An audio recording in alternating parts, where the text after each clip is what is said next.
Assalamualaikum warahmatullahi wabarakatuh. Halo semuanya, perkenalkan nama saya Suci Ayu Pangestuti dari kelas KBC. Nah, pada kesempatan kali ini saya akan menjelaskan salah satu materi dari bab bioteknologi, yaitu penggunaan mikroorganisme dalam bioteknologi. Simak terus ya videonya sampai akhir. Penggunaan mikroorganisme dalam bioteknologi.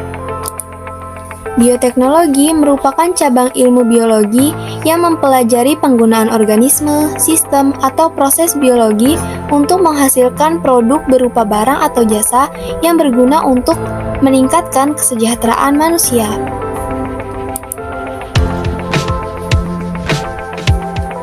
Yang pertama yaitu penggunaan mikroorganisme untuk produksi pangan.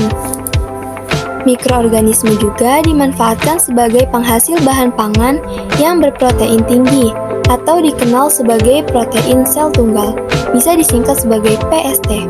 Kelebihan mikroorganisme sebagai penghasil protein adalah mudah dibudidayakan. Pertumbuhannya sangat cepat dan kadar proteinnya sangat tinggi, yaitu dapat mencapai 80%.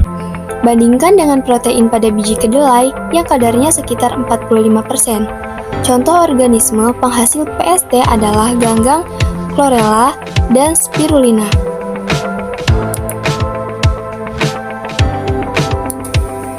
Nah, salah satu contohnya yaitu mikroorganisme untuk membuat yogurt. Yogurt adalah sejenis minuman yang berasal dari susu yang diproses dengan dimanfaatkannya mikroorganisme tertentu. Dalam pembuatan yogurt, susu diuapkan agar lebih kental dan kadar lemaknya berkurang. Susu kental ini kemudian difermentasikan pada suhu 45 derajat dengan menggunakan campuran bakteri Streptococcus thermophilus dan bakteri Lactobacillus bulgaricus. Bakteri Streptococcus thermophilus pada pembuatan yogurt berfungsi memberi rasa masam, sedangkan bakteri Lactobacillus bulgaricus memberi aroma dan rasa yang berbeda. Jadi, kombinasi antara kedua bakteri itulah yang memberi cita rasa dan aroma pada yogurt. Yang kedua yaitu mikroorganisme sebagai pembasmi hama tanaman. Banyak bakteri yang hidup sebagai parasit pada jenis organisme saja dan tidak mengganggu atau merugikan organisme jenis lainnya. Sifat mikroorganisme semacam ini dapat dimanfaatkan dalam bioteknologi pembasmian hama atau dikenal dengan biological control. Contohnya adalah bakteri hasil rekayasa yang disebut bakteri Minomes, merupakan keturunan dari Pseudomonas. Bakteri ini dapat melawan pembentukan es selama musim dingin. Selanjutnya yang ketiga, peran mikroorganisme dalam mengatasi pencemaran.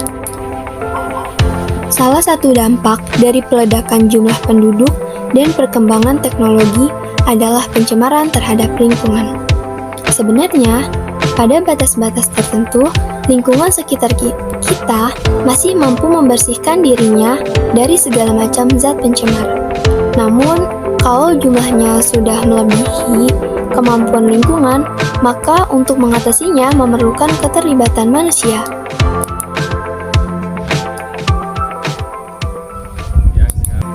Untuk mengatasi masalah pencemaran lingkungan ini, para pakar telah mencoba merekayasa mikroba untuk mendapatkan strain mikroba yang membantu mengatasi pencemaran, khususnya pencemaran limbah beracun.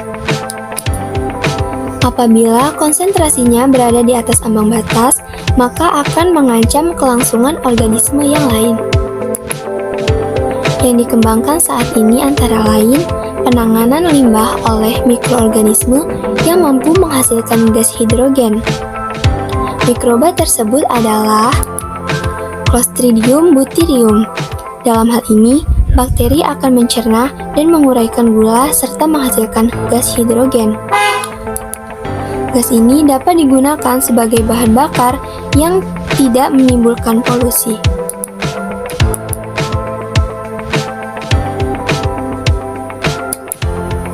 Nah, yang terakhir yaitu penggunaan mikroorganisme sebagai pemisah logam dari bijinya. Selama ribuan tahun, penyulingan minyak atau mineral dan memisahkan tembaga dari biji yang berkualitas rendah dengan proses leaching atau meluluhkan.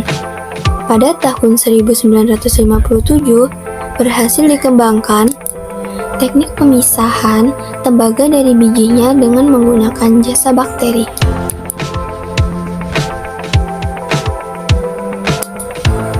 Bakteri yang dapat memisahkan tembaga dari bijinya adalah Thiobacillus ferrosidens yang berasal dari hasil oksidasi senyawa anorganik, khususnya senyawa besi dan belerang.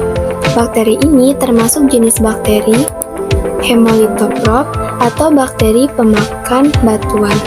Bakteri Hemolithoprop tumbuh subur pada lingkungan yang miskin senyawa organik karena mampu mengekstrak karbon langsung dari karbon dioksida di atmosfer.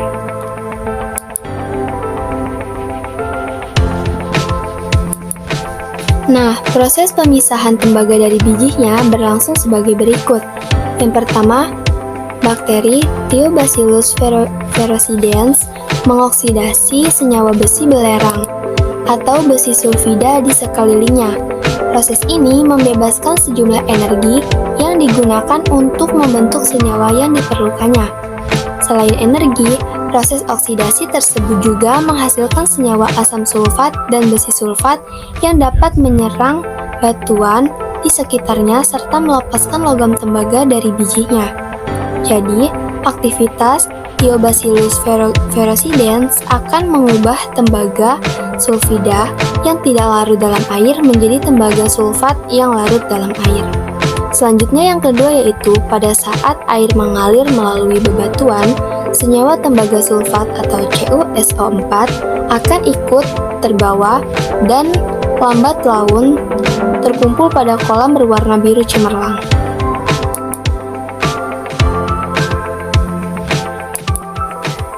Selanjutnya yaitu proses pemisahan logam dari bijinya secara besar-besaran dapat dijelaskan sebagai berikut.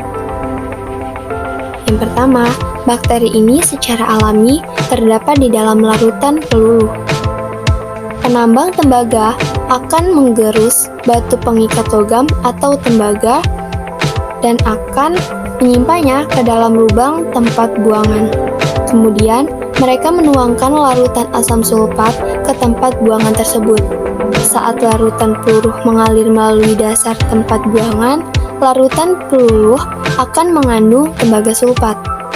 Selanjutnya, penambang akan menambah logam besi ke dalam larutan peluluh. Tembaga sulfat akan bereaksi dengan besi membentuk besi sulfat yang mampu memisahkan logam tembaga dari bijinya.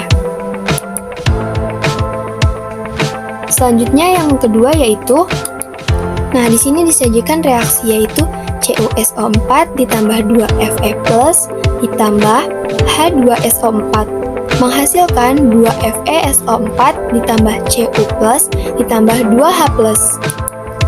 Jadi secara umum, Thiobacillus ferrosidens membebaskan tembaga dari biji tembaga dengan cara bereaksi dengan besi dan belerang yang melekat pada batuan sehingga batuan mengandung senyawa besi dan belerang.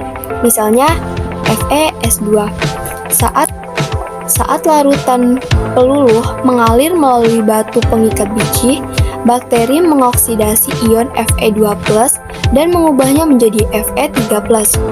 Untuk belerang yang terdapat dalam senyawa FeS2 dapat bergabung dengan ion H+ dan molekul O2 atau oksigen membentuk asam sulfat H2SO4. Biji yang mengandung tembaga dan belerang, misalnya CuS atau ion Fe3+, akan mengoksidasi ion Cu+ menjadi tembaga divalent atau Cu2+. Selanjutnya bergabung dengan ion sulfat atau SO4-duamid yang diberikan oleh asam sulfat untuk membentuk CuSO4.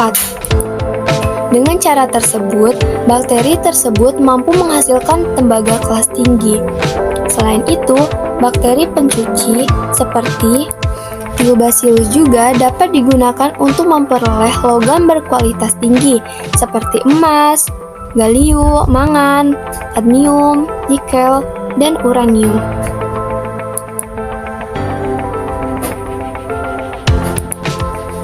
Cukup sekian ulasan materi yang bisa saya sampaikan. Jika ada kekurangan atau kesalahan, saya mohon maaf yang sebesar-besarnya. Saya akhiri. Wassalamualaikum warahmatullahi wabarakatuh. Dadah!